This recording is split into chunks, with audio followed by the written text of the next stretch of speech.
কলমে OBC certificate থাকলেও বাস্তবে এই রূপ কেউ পাবে না। তাই বন্ধুগণ, আজকের ভাঙড়ের মাটি নয়, রাজ্যের বিভিন্ন প্রান্ত থেকে প্রতিনিয়ত শিক্ষিত বেকার যুবক যুবতীরা যারা উচ্চ শিক্ষা অর্জন করে বসে আছে বা যারা উচ্চ শিক্ষা অর্জন করার ক্ষেত্রে এই বৈষম্যর শিকার হচ্ছে, তারা বারবার আমাকে ফোন করছে, তারা বারবার আমাকে বলছে যে ভাইজান আপনাকে দায়িত্ব নিতে হবে, আপনি ছাড়া এই সমস্যার সমাধান হবে না। এই ওবিসি যে নতুন লিস্ট করেছে, মমতা ব্যানার্জিকে বাতিল করে সায়েন্টিফিক ওয়েতে সঠিক সার্ভে করে এটাকে পুনরায় ফিরিয়ে নিয়ে আসতে হবে, এই দাবি আমাকে বারবার জানাচ্ছে। আজকে আমাদের ছাত্র জনতার এই সমাবেশ থেকে রাজ্যের মুখ্যমন্ত্রীর কানে পৌঁছে দিতে চাই, আর কয়েকটি দিন অপেক্ষা করব। যদি মনে করেন পশ্চিম বাংলার সংখ্যালঘু মুসলমান সমাজকে বিজেপির ভয় দেখিয়ে এদের অধিকার কেড়ে নেবেন, এটা মাথায় রাখবেন। এদের পাশে কেউ থাকুক আর নাই থাকুক, নওশাদ সিদ্দিকী এদের পাশে থাকবে, বিশ্বজিৎ মাইতি এদের পাশে থাকবে, তাপস ব্যানার্জি থাকবে, শামসুল সাহেব থাকবে, এদের পাশে বাংলার জনগণের পাশে আমরা থাকবো, খাম চিহ্ন থাকবে। সুতরাং এদের প্রপার গাইডলাইন মেনে যদি সার্ভে না হয়, আগামী দিন কিন্তু আমরা যাব ডিসিডব্লিউ ঘেরাও করব, প্রয়োজনে তালা লাগিয়ে দেবো যদি সার্ভে রিপোর্ট না দেখাতে পারে। আপনারা অবাক হবে, সার্টিফিকেটটা এখন নাম কাস্তে হয়েছে, ওবিসিতে কিছু হবে না। বাঁকুড়া ইউনিভার্সিটি দেখলাম, কল্যাণী ইউনিভার্সিটি, বিভিন্ন ইউনিভার্সিটিতে উচ্চশিক্ষায় শিক্ষিত হওয়ার জন্য যে ভ্যাকেন্সিসগুলো আছে সেখানে আর সংখ্যালঘু মুসলমানদের খুঁজে পাওয়া যাচ্ছে না, কিন্তু সংরক্ষণ নাকি আপনাকে দিয়েছে। ওই সংরক্ষণের লাভ কি, যে সংরক্ষণ থেকে আমি ফায়দা পাবো না? তাই বন্ধুগণ, আজকে আমি রাজনৈতিক কসলাকসলিতে যাব না। আজকে আমাদের ছাত্রদের যাতে নাম জড়িয়ে আছে, শিক্ষা বিষয়টাতেই বেশি ফোকাস করে বক্তব্য দেব। তার আগে একটা কথা বলি, গত 2-3 দিন ধরে আমার একটি বক্তব্যকে ওই বলা কথাই আছে না, অর্ধ সত্য মিথ্যার চেয়েও ভয়ঙ্কর, ওই বিষয়টা আমাকে ক্লারিফিকেশন দেওয়া দরকার। আমি চালতাবেরিয়া অঞ্চলে প্রোগ্রাম করতে করতে বলেছি, আসুন আমরা তৃণমূল আমাদেরকে বলে আইএসএফ নাকি ভোট কেটে বিজেপিকে নিয়ে আসে, তাহলে একটা চুক্তিবদ্ধ হোক। আইএসএফ যেখানে যেখানে প্রার্থী দেবে সেখানে যদি ভোট কেটে বিজেপি আসে, তৃণমূল যা শাস্তি দেবে তাই মাথা পেতে মেনে নেব। আর সাথে সাথে এটাও আমি বলেছি, এটাও চুক্তিবদ্ধ করতে হবে, মমতা ব্যানার্জিকে সই করতে হবে, যে ওই চুক্তিতে যেমন আব্বাস সিদ্দিকী সই করবে, মমতা ব্যানার্জিও সই করবে। যেখানে যেখানে তৃণমূল প্রার্থী দেবে সেখানে যদি বিজেপি আসে, তাহলে আইএসএফ যা শাস্তি দেবে মাথা পেতে মেনে নিতে হবে। এ কথা বলেছিলাম। তারপরে বলেছি, যেখানে প্রার্থী দিয়েছি যদি বিজেপি চলে আসে, আইএসএফ প্রার্থী দেওয়ার জন্য আমার মাথাটা নিচের দিকে, পাটা উপরের দিয়ে গাছে বেঁধে যতটা ইচ্ছা বাড়বে, আমার কোনো যায় আসে না। কিন্তু আর আমরাও দেখে নেব, যদি কোনো জায়গাতে এই চুক্তি করার পরে দেখেছি তৃণমূল ভোট দিয়ে বিজেপিকে নিয়ে এসছে, প্রার্থী দিয়ে বিজেপিকে নিয়ে আসছে, তাহলে তো কাঁচা কঞ্চিতে তেল লাগিয়ে রাখতে হবে। এ কথা আমি বলেছি। তাহলে যখন আমার সাহস আছে, আমি কি বলছি, নওশাদ সিদ্দিকী আমার দলের প্রতিষ্ঠাতা পীরজাদা আব্বাস সিদ্দিকী কি বলেছেন, যে আমাদেরকে নির্দেশ দিয়েছে যদি আমরা কোনো জায়গায় প্রার্থী দিই, যদি বিজেপি চলে আসে, তাহলে তৃণমূলের বন্ধুরা নওশাদ সিদ্দিকীর পা দুটো উপর দিকে, মাথাটা নিচের দিকে রেখে গাছে ঝুলিয়ে মারবে, কোনো অসুবিধা নেই। আর আমরা বলেছি যদি তোমাদের জায়গায় বিজেপি চলে আসে, কাঁচা কঞ্চিতে তেল লাগিয়ে ভয় খেয়ে গেছে। দেখছেন ভয়ের কি আছে ভাই? যদি আমরা বিজেপিকে আনার চেষ্টা করি, তাহলে তো ওনারাই এই সুযোগ তো পিটানোর। এই কথাটাকে ভুল ব্যাখ্যা হচ্ছে। আমি চুক্তি করার কথা, আমি কোনোদিন মারপিটের কথা কোনোদিন বলেছি আর বলবো না। আমি শুধু এই কাঁচা কঞ্চির কথা বলেছিলাম যাতে এটা প্রকাশ হোক। আমরা কি চাইছি, রাজ্যের মানুষের কাছে যাক প্রকৃত অর্থে বিজেপির বিরুদ্ধে কারা লড়াই করতে চাইছে। এই স্টুডেন্ট ফান্ডের লড়াই কি ন্যাশনাল এডুকেশন পলিসি 2022-2020 নামে শিক্ষিত ছেলেদের, গরিব সমাজের ছেলেমেয়েরা আর উচ্চ শিক্ষায় শিক্ষিত হওয়ার জায়গা রাখছে না। আর্থিকভাবে যারা দুর্বল, তাদের বাড়ির ছেলেরা উচ্চ শিক্ষায় শিক্ষিত হতে পারবে না। তাই স্টুডেন্ট ফান্ড বারবার আওয়াজ তুলেছে যে ন্যাশনাল এডুকেশন পলিসি এনইপি 2020 বাতিল করতে হবে। আর অপদার্থ রাজ্য সরকার শিক্ষামন্ত্রী ঘুরিয়ে আবার এইটাকে ইমপ্লিমেন্ট করার চেষ্টা করছে। আমাদের স্টুডেন্ট ফান্ডের দাবি কি, যেটা বড় বাজার বারবার দাবি করা এসেছে, যে সংবিধানকে আমাদের পাঠ্যসূচির অন্তর্ভুক্ত করতে হবে। আমাদের সংবিধান আমাদেরকে জানতে হবে কি অধিকার দিয়েছে, আমরা না জানার ফলে আমাদেরকে ভুল বোঝানো হচ্ছে। এটা হচ্ছে স্টুডেন্ট ফান্ডের দাবি। স্টুডেন্ট ফান্ডের দাবি কি, কলেজগুলোতে ছাত্র প্রতিনিধি তৈরি হোক। ছাত্র প্রতিনিধি তৈরি করতে গেলে নির্বিঘ্নে ভোট করাতে হবে। ছাত্ররা তাদের প্রতিনিধি প্রতিনিধি হিসাবে যাদেরকে চাইবে তারা শিক্ষক ছাত্র লিয়াজ মেনটেন করবে, শিক্ষক ছাত্রকে মিলিত করে শিক্ষা প্রতিষ্ঠানের আমূল পরিবর্তন হবে। এই ডিমান্ড তো ছাত্র স্টুডেন্ট ফ্রন্টের কি দাবি, অন্য কিছু তো দাবি নাই। কিন্তু দুর্ভাগ্য আমাদের, এরা এতটা বড় সাহসী কিন্তু এরা কলেজে ভোট করাতে চাইছে না। এরা নিজেদেরকে বহুত বড় বাহুবলী ভাবে, সামান্য একটা মাদ্রাসার ম্যানেজিং কমিটিতে এরা ভোট করাতে চাইছে না, ভোট চুরি করছে। এরা আবার বড় বড় কথা বলে, অনেক কথা বলে, আমি উত্তর দিই না। কেন জানেন? এই দেখুন আমাদের সামনে তারা দাঁড়িয়ে আছে এখানে, একদম একে একে উঠে দাঁড়াও তো, এখানকার যারা লোকালে আছে এলাকায় এরা যথেষ্ট আছে, দাঁড়াও না, দেখতে পাচ্ছেন এরাই যথেষ্ট, ওই জন্য আমি সব উত্তর দিই না। অসুবিধা আছে নাকি? নেতা তো এরা আগামী দিনের হয়ে উঠবে, আগামী দিনে তো এরাই তো নাকি, এরা যথেষ্ট, আমি উত্তর দিই না। কিন্তু কিছু কিছু উত্তর দিতে হয়, না দিলে অসুবিধা আছে, আমি একটু দিয়ে দিই। তো আমি আপনাদের বলবো, আপনাদের বিধায়ক স্টুডেন্ট ফ্রন্টকে সাথে নিয়ে আমরা কি করতে চাই একটু জানিয়ে দিতে চাই আপনাদের। স্টুডেন্ট ফ্রন্টকে সাথে নিয়ে আপনাদের বলে রাখি, আমরা একটা প্রস্তাব বিধানসভার মধ্যে ভাঙড়ের মায়েদের কথা ভেবে, ভাঙড়ের বোনেদের কথা ভেবে, ভাঙড়ের ছাত্রীদের কথা ভেবে 1998 সালে ভাঙড় মহাবিদ্যালয় তৈরি হয়েছে। ভাঙড় 1 নম্বর ব্লকে ভাঙড়ের মেয়েদের কথা ভেবে, ভাঙড়ের মেয়েরা উচ্চশিক্ষায় শিক্ষিত হতে পারে তার জন্য ভাঙড় 2 নম্বর ব্লকে একটা মহিলাদের জন্য গার্লস কলেজ করা দরকার। এই দাবি আমি বিধানসভার মধ্যে তুলেছি। কাজ স্টুডেন্ট ফ্রন্ট এই দাবিটাকে এগিয়ে নিয়ে চলেছে। আমি কি করব? আমার কাজ সমস্যাটা তুলে ধরা। আপনারা শুনলে অবাক হবেন, আপনারা অনেকে জানেন পোলেরহাট 1 নম্বর, পোলেরহাট 2 নম্বর, এই অঞ্চলে দুটো অঞ্চল মিলিয়ে মাত্র একটাই হাই স্কুল। তা আমি বিধানসভার মধ্যে দাঁড়িয়ে আমার ভাঙড় বিধানসভার জন্য, আমাদের এলাকার ছেলে মেয়েদের জন্য শিক্ষা প্রতিষ্ঠান বাড়ানোর দাবি তুলেছি। আমাদের স্টুডেন্ট ফ্রন্টের সাথে সাথ মিলিয়ে সুর মিলিয়ে আমরা একটা দাবি তুলে এসেছি বিধানসভার মধ্যে, যে কম্পিউটার এডুকেশন প্রাথমিক স্তর থেকে বাধ্যতামূলক করা দরকার। আপনারা শুনে জানেন অনেকেই যারা আর্থিকভাবে দুর্বল, আপনারা আপনাদের বাচ্চাগুলোকে সরকারি প্রাইমারি স্কুলে দিচ্ছেন, আর যারা আর্থিকভাবে একটু সবল তাদের বাচ্চাগুলোকে তারা বেসরকারি স্কুলে দিচ্ছে। যারা বেসরকারি স্কুলে পড়ছে ক্লাস 1 থেকে কম্পিউটার এডুকেশন পাচ্ছে, আর আপনি আমি সবজি বিক্রি করি, আপনি আমি ভ্যানওয়ালা, রিক্সাওয়ালা, ডে লেবার, লেদার কমপ্লেক্সে দিন আনে দিন খায়, যে শ্রমিকের কাজ করে তার ছেলেরা অর্থের অভাবে তাদের ছেলেগুলোকে প্রাইভেট স্কুলে দিতে পারে না, ফলে তার ছেলেরা সরকারি স্কুলে যায়। সরকারি স্কুলে গিয়ে যাচ্ছে, কম্পিউটার এডুকেশন পাচ্ছে না। যার বাবার একটু টাকা আছে সে গিয়ে কম্পিউটার এডুকেশন পাচ্ছে। তাহলে সমস্যাটা কি হচ্ছে? যখন আপনার ছেলেটা ক্লাস 5-এ উঠছে, আর যারা যে আর্থিকভাবে যার স্বাবলম্বী তার ছেলেটাও যখন ক্লাস 5-এ উঠছে, অলরেডি 4 বছর আগে আপনার ছেলের থেকে সে কম্পিউটার এডুকেশনটা পেয়ে যাচ্ছে, আপনার ছেলে 4 বছর পিছিয়ে থাকছে। তাই পশ্চিমবাংলার বিধানসভাতে স্টুডেন্ট ফ্রন্টের সুর মিলিয়ে আমি আপনাদের বিধায়ক হিসাবে শুধু ভাঙড়ের মানুষের জন্য নয়, রাজ্যের মানুষের শিক্ষার আমূল পরিবর্তনের জন্য, বিশেষ করে প্রান্তিক সমাজের ছেলে মেয়েদের ভবিষ্যৎকে সিকিউর করার জন্য, যেখান থেকে বুনিয়াদী শিক্ষা অর্জন করছে সেই জায়গা থেকে কম্পিউটার এডুকেশন বাধ্যতামূলক হওয়ার জন্য দাবি তুলেছি। আর ওই 3 আঙ্কুরের মতো দামড়া ছেলেগুলো যাদের মনে হয় কলেজে আর কোনো ডিগ্রি ফিগ্রি নাই, তারা কি করছে? এই দাবির সাথে মান্যতা দিচ্ছে না। কথা কি বলছে? এই হয়েছে সেই হয়েছে। আমি এখানে একটু চ্যালেঞ্জ করে যাই আপনাদের মাধ্যমে, যারা বেশি কথা বলছে। আমাদের খুব তাড়াতাড়ি স্টুডেন্ট ফ্রন্টের রাজ্য নেতৃত্বের নাম ঘোষণা হবে। সেখানে একটা ছেলে যদি মনে হয় পড়াশোনার সাথে যুক্ত নয়, যদি খুঁজে বার করতে পারেন, সাথে সাথে আপনাদের কথা দিয়ে দিচ্ছি তাকে সেই পদ থেকে আমরা নামিয়ে দেবো। আর এই চ্যালেঞ্জটাও আমার টিএমসিবির বন্ধুদেরকে গ্রহণ করতে হবে। তোমার রাজ্য নেতৃত্ব থেকে শুরু করে কলেজের যারা, আমাদের রায়নুর জেলা পরিষদের একমাত্র বিরোধী বিধায়ক দক্ষিণ 24 পরগনা জেলার ভাঙড় থেকে আপনারা পাঠিয়েছেন। আমরা 3-এ 3 হতো 1-2 নম্বর ব্লক থেকে। 1 নম্বর ব্লকে তো নমিনেশনই করতে দেয়নি, যাক ওই বিষয়ে আমি আসছি না, আমি আমার এখানে ফিরে আসছি।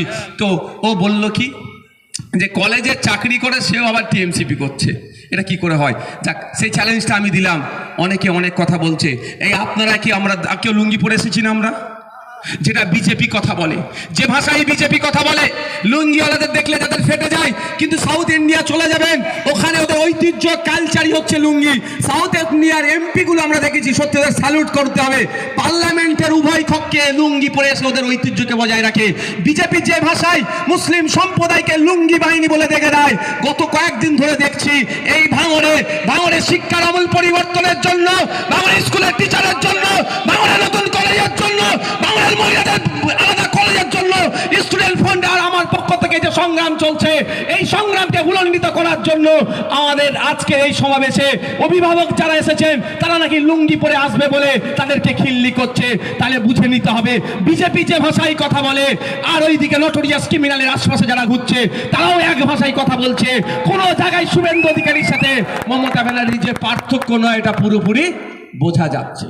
আমি অবাক, শুধু আমাকে কয়েকটা ছেলে পাঠাচ্ছিল, আমি বললাম ইগনোর করো, ও হালকা বয়সী ছেলে বলে, যদি আমার খুব বেশি বয়স হয়ে যায়নি, কিন্তু আপনারা যে দায়িত্ব দিয়েছেন বয়স্ক লোকের মতো ভূমিকা পালন করতে হচ্ছে। যাক, ভাবতে পেরেছেন বিজেপি যে ভাষায় কথা বলে, সংখ্যালঘু মুসলমান লুঙ্গি পরে আসলে যেভাবে খিল্লি করে, তৃণমূলের টিএমসিপির ছেলেপুলেরাও সে ভাষায় খিল্লি করছে। তার মানে কি কোথাও রসুনের কোয়া কোথাও গিয়ে জুড়ছে তো নাকি? সেই জন্যই আপনারা ভাবুন, রাজ্যে ৭৭টা এমএলএ জিতে আছে, কোথায় বিজেপির বিধায়করা জিতে আছে, ওখানে কোনো ডিস্টার্ব নাই। ডিস্টার্ব কেন ভাঙড়ে করতে হবে? এক বন্ধুগণ, আজকে আমাদের এই ছাত্র জনতা সমাবেশটা কেন, আজকে কেন অভিভাবকদের ডাকা হয়েছে? শুধু ছাত্রদের ডাকতে পারতাম তো। আজকে অভিভাবকদের ডাকা হয়েছে এই জন্যই যে অভিভাবকরা আপনারা মাথায় ঢুকিয়ে নিয়ে যান, আপনার ছেলেটা কলেজে যাচ্ছে, সেখানে টিচার নাই, পড়ার পরিবেশ নাই। আমাদের অতীব দুঃখের সাথে বলতে হয়, ভাঙড় কলেজটা হয়তো ফুল টাইম কলেজ হলো, পার্ট টাইম এখন তৃণমূলের পার্টি অফিসে পরিণত হয়েছে। তাই আপনার আমার ছেলেপুলেরা ওখানে গিয়ে সঠিক শিক্ষা পাচ্ছে কি পাচ্ছে না, তাই জানাবার জন্য আজকে অভিভাবকদের ডাকা হয়েছে, জনতাকেও ডাকা হয়েছে। আমরা শুধুমাত্র এই ছাত্র সমাবেশ লিখে দামড়া ছেলেগুলোকে স্টেজে বসিয়ে দিইনি, অভিভাবকদেরকে স্টেজে বসিয়েছি, ছাত্রদেরকে স্টেজে বসিয়েছি। এটাই হচ্ছে ওদের থেকে স্টুডেন্ট ফান্ডের আইএসএফ এর পার্থক্য। এই পার্থক্য যদি না বুঝতে পারে, তাই এটা কি আমাদের দোষ? শিক্ষার অভাব। শিক্ষার অভাব মিনস প্রকৃত শিক্ষার অভাব। ডিগ্রি পেয়ে যাচ্ছে, ডিগ্রি নিয়ে অসুবিধা নাই, ওই ডিগ্রির কিচ্ছু দাম নেই। যাক বন্ধুগণ, আজকে আপনাদের অভিভাবকদের কেন ডেকেছি আপনাদের ভাবতে হবে। আজকে আপনার বাড়ির ছেলেটা কলেজমুখী হতে চাইছে না, কেন কলেজমুখী হতে চাইছে না? কলেজে নোংরামি, বাদরামি। আপনার বাড়ির মেয়েটি পর্দানিশীল মেয়ে হোক আর যেই মেয়েই হোক না কেন, কলেজমুখী হতে চাইছে না। কলেজের নামে যেরকম নোংরামিটা চলছে, আপনার বাড়ির আমার বাড়ির ছেলেটা আর উচ্চশিক্ষায় মনোযোগ দিচ্ছে না, কারণ তারা দেখছে চাকরির পড়াশোনা শেষ করার পরে আর চাকরির ভবিষ্যৎ নাই। তাই আপনাদের অভিভাবকদের ডাকা হয়েছে। এইভাবে যদি চলতে থাকে তাহলে তথ্য তুলে দেখুন, দক্ষিণ 24 পরগনায় যে কটা কলেজ আছে, কলেজের 50% এখনো কিন্তু সিট ফিল আপ হয়নি। একটা সময় ছিল, আমি আমার কথা বলছি, আমি যখন জাস্ট উচ্চ মাধ্যমিক পার করবো কি মাধ্যমিক, ওই সময় দেখতাম ওই সময় থেকে কলেজে ভর্তি হবো, বিশ্ববিদ্যালয়ে ভর্তি হবো, এই আমার মনোযোগ ছিল। তখন আমি একটু খোঁজ রাখতাম। তখন আপনারা বলুন, যারা আজকে 40-42 বছর বয়স, তারা ভালো করে বলতে পারবে, আজ থেকে 20 বছর আগে, 15 বছর আগে কলেজে ভর্তি হওয়ার কম্পিটিশন থাকতো, লিস্ট বার হতো, অনেকের নাম আসতো, অনেকের নাম আসতো না, এত কম্পিটিশন ছিল। আর আজকে খোঁজ নিয়ে দেখুন, ভাঙড় মহাবিদ্যালয়ে চলে যান, ভাঙড় মহাবিদ্যালয়তে গিয়ে চলে যান, গিয়ে খোঁজ নিয়ে দেখুন। গত বছরে আমি বিধানসভাতে 2024 সালে আমি এই 2025 সালে বিধানসভাতে আমি বলেছি, খোঁজ নিয়ে দেখুন যে ক্যালকাটা ইউনিভার্সিটিতে 30% ছেলে মেয়েরা ভর্তি হয়নি। অর্থাৎ 100টা টোটাল ক্যালকাটা ইউনিভার্সিটির সিট থাকলে সেখানে 70টা ফিল আপ হয়েছে, 30টা ফিল আপ হয়নি। আর একটা সময় ছিল ওই ক্যালকাটা ইউনিভার্সিটিতে ভর্তি হওয়ার জন্য কম্পিটিশন হতো, ভাঙড় কলেজে অনার্স নেওয়ার জন্য লড়াই হতো, কার কত নাম্বার আছে এই লড়াই হতো। আর আজকে খোঁজ নিয়ে দেখুন, ভাঙড় কলেজের কথাই বলছি, বা ক্যালকাটা ইউনিভার্সিটি হোক বা রাজ্যের যে কোনো ইউনিভার্সিটি খোঁজ নিয়ে দেখুন, সরকারি ইউনিভার্সিটিগুলোর অবস্থা ধ্বংস হয়ে গিয়েছে। ওখানে খোঁজ নিলে দেখতে পাবেন ওখানে কোনো ওই রকম আর নাই, সিট খালি আছে। অনার্সের 40টা সিট 4টে ফিল আপ হয়েছে, 36 জন খুঁজে পাওয়া যাচ্ছে না, অনার্স করার ছেলে পাওয়া যাচ্ছে না। কিন্তু আপনাকে ভাবতে হবে, ক্ষতি কিন্তু সরকার নয়, সরকার আজকে আছে কালকে নাও থাকতে পারে, আপনি কালকে সরকারে আসতে পারেন, কিন্তু আপনার ছেলেটা উচ্চ শিক্ষা থেকে যে মুখ ফিরিয়ে নিচ্ছে, এতে ক্ষতি আপনার আমার হচ্ছে। তাই আপনাকে আমাকে এগিয়ে আসতে হবে। শুধু ছাত্ররা সমাবেশে আসলে হবে না, তার অভিভাবককে ওই জন্য ডেকে নিয়ে এসেছি। তার অভিভাবককে জানাতে চাইছি যে আগামী দিনগুলোতে শিক্ষার মান যদি আপনারা পরিবর্তন পরিবর্তন করতে চান, শিক্ষা প্রতিষ্ঠানে শিক্ষার ব্যবস্থাই থাকবে, এই ধরনের শিক্ষার নামে অশিক্ষা ছড়াবো না, এবং 100% যাতে সিট পূরণ হয় তার পরিকাঠামো তৈরি করার জন্য আপনাদের সাথ আমাদের লাগবে। তাই শুধু ছাত্ররা সাথ দিলে হবে না, ছাত্রদের অভিভাবকদেরকেও সাথ দিতে হবে। সেই জন্যই আজকে আমাদের ছাত্র জনতার সমাবেশ। এই ছাত্র জনতার সমাবেশে অনেকে সহ্য হচ্ছে না, কারণ তারা জানে কলেজটাতে তারা মদ্যপানের জায়গা করবে। অনেক প্রমাণ আছে কলেজের মধ্যে মহিলাকে রেপ করেছে, অনেক প্রমাণ আছে কলেজের মধ্যে গাঁজা সিগারেট খাচ্ছে, অনেক প্রমাণ আছে কলেজের মধ্যে চরম অন্যায় কাজ করছে, অনেক প্রমাণ আছে। যখন আমরা অভিভাবকরা আমাদের পাশে এসে দাঁড়াবে, কলেজ থেকে ওগুলো বন্ধ হয়ে যাবে, ওগুলো আমরা কলেজের মধ্যে করতে দেব না। শিক্ষার জায়গা শিক্ষা হোক, আরো ভালোভাবে কিভাবে শিক্ষা হবে, আরো বেশি করে ডিপার্টমেন্ট কিভাবে খুলবে, আরো ভালো ভালো ফ্যাকাল্টিস কিভাবে আসবে, তার আলোচনা হবে। সেই জন্য ওরা সহ্য করতে পারছে না, আমাদের ছাত্র জনতা সমাবেশকে ভুলণ্ডিত করার জন্য মিসগাইড করছে। তবে একটা কথা আপনাদের বলি, আমরা আমাদের নতুন করে বলতে লাগবে না, শুধু রিমাইন্ড দেবো আপনাদের। কথাই আছে না, অন্ধকার জগতের প্রাণীকে আলো পছন্দ হয় না। আর ভিডিও করব, অত ভিডিও করব কি গো, বুঝতে পারো? একটা কাটা ভিডিও করে ফের সারা দিও। অন্ধকার জগতের প্রাণীর বাবুরা কোথায়? আলোকে তারা আমরা ওইরকম শখের জন্য কি হয়। আমাদের কি আর আজকে আপনি পশ্চিম বাংলায় আমাদের ওরকম কি ছেলেরা গার্জেনরা আসছেন, জানতে হবে। গার্জেনদেরকে এই জন্য ডেকে নিয়ে এসেছি আমরা। শুধু ছাত্রকে দিয়ে ছেড়ে দিলে হবে না, গার্জেনদের মাথায় ঢুকাতে হবে। তাই গার্জেনদেরকেও ডাকা হয়েছে, জনতাকেও ডাকা হয়েছে। 2012 সাল থেকে 2024 সাল এই সময়ে পশ্চিম বাংলাতে প্রায় 25,000 স্কুল বন্ধ হয়ে গেছে। ওই 25,000 প্রাথমিক স্কুলগুলো কোথায়? এই ভাঙড়ে, না হলেও পশ্চিম বাংলার বিভিন্ন প্রান্তে আছে। ওই স্কুলগুলোতে কারা পড়াশোনা করে? যারা দিন আনে দিন খায়, যাদের মজুরি 250-300 টাকা, তাদের বাড়ির ছেলেরা, কৃষক, ডে লেবার, আপনার যারা আছেন আর্থিকভাবে যারা দুর্বল, তাদের বাড়ির ছেলেরা ওই 25,000 স্কুলে পড়াশোনা করতো। যখন ওই 25,000 স্কুল বন্ধ হয়ে গেছে, তারা কি টাকা দিয়ে আর প্রাইভেট স্কুলে পড়াতে পারবে? ক্ষতি কার হচ্ছে? আপনার আমার ক্ষতি হচ্ছে। তাই আপনাকে আমাকে এক জায়গায় থাকতে হবে, এক জায়গায় থেকে আওয়াজ তুলতে হবে। তাই আপনাদেরকে আজকে ডাকা হয়েছে। আপনি অবাক হবেন, শুভেন্দু অধিকারী বড় বড় গল্প দেয়, হিন্দু হিন্দু ভাই ভাইয়ের গল্প দেয়। শুভেন্দু অধিকারীকে প্রশ্ন করতে হবে, 2011 বছরে সারা ভারতবর্ষে প্রায় 90,000 স্কুল বন্ধ হয়েছে। এই 90,000 স্কুল বন্ধ হয়ে গেছে, এর দায় কিন্তু নরেন্দ্র দামোদর দাস মোদীকে নিতে হবে, শুভেন্দু অধিকারীর বসকে নিতে হবে। শুভেন্দু অধিকারীকেও কিন্তু গণতান্ত্রিক প্রক্রিয়ায় ছেড়ে কথা বলা হবে না। স্কুল বন্ধ হলে লাভ কার লস কার জানেন? স্কুল বন্ধ হলে লস আপনার।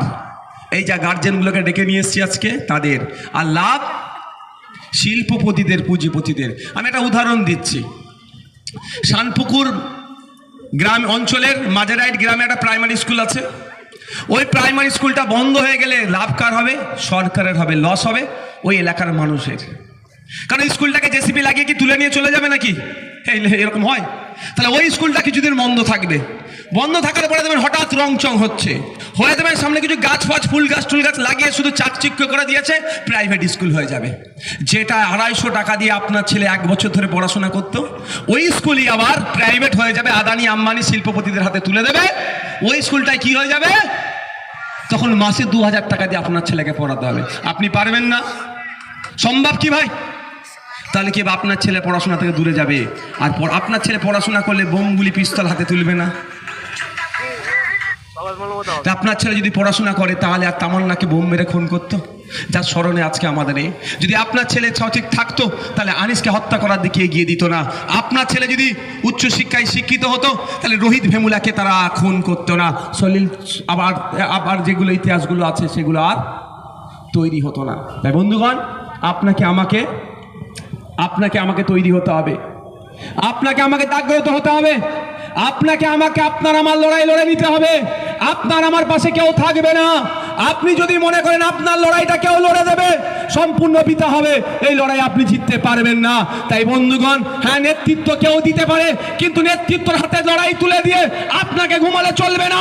আজকে ছাত্র জনতা সমাবেশ থেকে প্রতিজ্ঞাবদ্ধ হতে হবে, পশ্চিম বাংলার এই 25,000 প্রাইমারি স্কুল রাজ্য সরকারকে অবিলম্বে খুলতে হবে। এই ভাঙড়ের মাটি থেকে আওয়াজ তুলতে হবে। কারা সহমত আমার সাথে হাত তুলুন তো। আপনারা সহমত যে 25,000 স্কুল বন্ধ, হাত তুলে রাখুন। 25,000 স্কুল বন্ধ একাদশ শ্রেণী চালু করতে হবে। আপনারা সহমত নাকি? আর নতুন নতুন স্কুল তৈরি করতে হবে। মাননীয় বলেছিল 10,000 মাদ্রাসা দেবো। 10,000 মাদ্রাসা দিয়ে তো দূরের কথা, 614টি মাদ্রাসার বাইরে একটিও মাদ্রাসা দিতে পারেনি।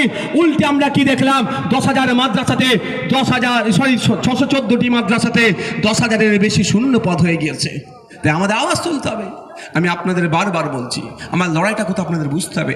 লড়াইটা করে কামিয়ে খাওয়ার জায়গা নয়। লড়াইটা যদি করে কামিয়ে খাওয়ার চিন্তা হতো তাহলে এতক্ষণ আমি তৃণমূলের মিনিস্ট্রি নিয়ে ঘুরতাম। কিন্তু আমার লড়াইটা কি?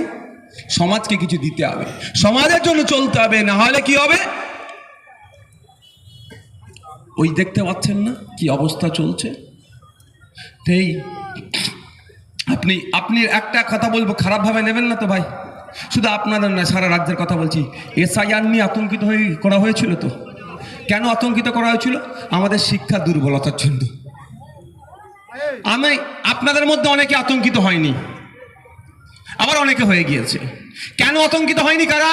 যাদের পেটে উপযুক্ত শিক্ষা আছে তারা আতঙ্কিত হয়নি। তারা মনে করেছে আমার কাগজ আছে, আমি লড়ে নেব। আর যার কাছে কাগজ থাকার পরেও আতঙ্কিত হয়েছে, খোঁজ নিয়ে দেখুন তার হয়তো শিক্ষা তুলনামূলক কম। তাই আপনাদের বলবো, যদি আপনি লড়াই করতে চান, যদি মাথা তুলে বাঁচতে চান, আপনার অধিকার যদি আপনি বুঝে পেতে চান, তাহলে আপনার প্রথম কাজ হবে, আপনি এখন বড় হয়ে গিয়েছেন, আপনি এখন শিক্ষা অর্জন করবেন না, আপনি স্কুলে যাবেন না আপনি কামাতে যাবেন, এইটা সমস্যায় পড়ে যাবেন। আমি বলবো আপনাকে এখন কামাতে যেতে হবে, আপনি স্কুলে যেতে হবে না। আপনার বাড়ির যে বাচ্চাটা আছে তার কথা ভাবুন, তাকে কিভাবে উচ্চ শিক্ষায় শিক্ষিত করবো তার কথা ভাবুন। তা না হলে কিন্তু আপনার যেরকম ধ্বংসের দ্বার প্রান্তে এসে দাঁড়িয়েছেন, আপনার ছেলেটা কিন্তু ধ্বংস অলরেডি হয়ে যাবে। আমি একদিন সকালে উঠি, রাত্রিরে দেখা হলো ডায়মন্ড হারবার থেকে, কাগজ নিয়ে আমার বাড়ি হাজির। ডায়মন্ড হারবার থেকে কি হচ্ছে, ওর ফর্মটা ফিল আপ করতে রাত্রিরে। আমি ঠিক আছে সকালে হয়ে যাবে, ওকে খাইয়ে দাইয়ে ঘুম পাড়িয়ে। কিন্তু আমার প্রশ্ন, সে ডায়মন্ড হারবার থেকে কেন এসেছে, কেন তাকে আসতে হলো? তার তাহলে তুলনামূলক যে শিক্ষা পাওয়ার দরকার সে শিক্ষা পায়নি। সেই লড়াইটা আমাদের আজকে লড়তে হবে, আমাদের আজকে এগিয়ে যেতে হবে। যে আমাদের ছেলে মেয়েরা, আমাদের মানে ভাববেন না শুধু মুসলমান, দলিত আদিবাসী থেকে শুরু করে পিছড়ে যারা আছে তাদের, মুসলমান সহ তাদের ছেলে মেয়েরা যাতে উচ্চ শিক্ষায় শিক্ষিত হতে পারে সেটা ভাবতে হবে। কারণ তথাকথিত উচ্চ বর্ণের মানুষ, তথাকথিত ব্রাহ্মণ্যবাদীরা পিছড়ে বর্গকে সহ্য করতে পারে না। আপনারা জানেন এখানে একটি নাম লেখা আছে, আজকে যাদের স্মরণে এই প্রোগ্রামগুলো হচ্ছে তাদের মধ্যে একজনের নাম রোহিত ভেমুলা। জানুয়ারি মাসের 15 তারিখে 2016 সালে সেই রোহিত ভেমুলা একজন PhD স্কলার হওয়ার পরেও তাকে সুসাইড করতে বাধ্য করেছিল এই তথাকথিত উচ্চ বর্ণের মানুষেরা। তার অপরাধটা কি ছিল? সে দলিত, সে উচ্চ শিক্ষায় শিক্ষিত হয়ে যাবে এটা মেনে নিতে পারেনি। তাই তাকে বারবার তাকে জাতি বিদ্বেষের শিকার হতে হয়েছে। ফলে সে লড়াই করে উঠতে না পেরে তাকে সে সুসাইড করতে বাধ্য হয়েছে। আমরা ভুলে যাচ্ছি না চুনি কোটালের নাম। এই পশ্চিম বাংলার মাটি, যেই সম্প্রীতির মাটিতেও চুনি কোটালকেও সুসাইড করতে বাধ্য করিয়েছিল। কারণ লোধা সবর জাতির মধ্য থেকে সর্বপ্রথম যে মহিলাটি গ্রাজুয়েশন কমপ্লিট করেছিল তার নাম হচ্ছে চুনি কোটাল। কিন্তু সে যখন মাস্টার্স করার জন্য, হায়ার এডুকেশনের জন্য প্রিপারেশন নিচ্ছিল, এগিয়ে যাচ্ছিল তার সমাজকে শিক্ষার আলো দেখাবার জন্য, সে তখন গ্রাম্য পরিবেশ ছেড়ে শহরের দিকে এসেছিল, যে শহর থেকে শিক্ষা অর্জন করে গ্রামে গিয়ে গ্রামের পরিবেশ পরিবর্তন করব। তথাকথিত উচ্চ বর্ণের মানুষরা সেটা সহ্য করতে পারেনি। তখন দেখলাম কি, ওই চুনি কোটালের এত মানসিকভাবে তারপরে এত প্রেশার দেওয়া হয়েছিল, তাকে বর্ণ বিদ্বেষের বারবার শিকার হয়েছিল, জাতি বিদ্বেষের শিকার হতে হয়েছিল, ফলে সেও সুসাইড করে নিয়েছিল। তাই বন্ধুগণ, আজকে দলিত আদিবাসী মুসলিম নির্বিশেষে সকলের পাশে স্টুডেন্ট ফ্রন্ট থাকতে চাই, শিক্ষার সমান অধিকারের কথা বলতে চাই। তাই স্টুডেন্ট ফ্রন্টের সাথে আমাদের প্রত্যেককে সাথ দিতে হবে। স্টুডেন্ট ফ্রন্ট শুধুমাত্র ISF এর একটি শাখা সংগঠন নয়। স্টুডেন্ট ফ্রন্ট আগামী দিনের যুব সমাজের ভবিষ্যতের দিশা দেখাবে। এই স্টুডেন্ট ফ্রন্ট আগামী দিনে সঠিক শিক্ষা ব্যবস্থা যাতে পরিচালনা হতে পারে তারও দিশা দেখাবে। তাই বন্ধুগণ, আপনাদের বলবো, কে বিষয়ে আপনাদেরকে বিভ্রান্ত করার চেষ্টা করলো, আপনারা বিভ্রান্ত হবেন না।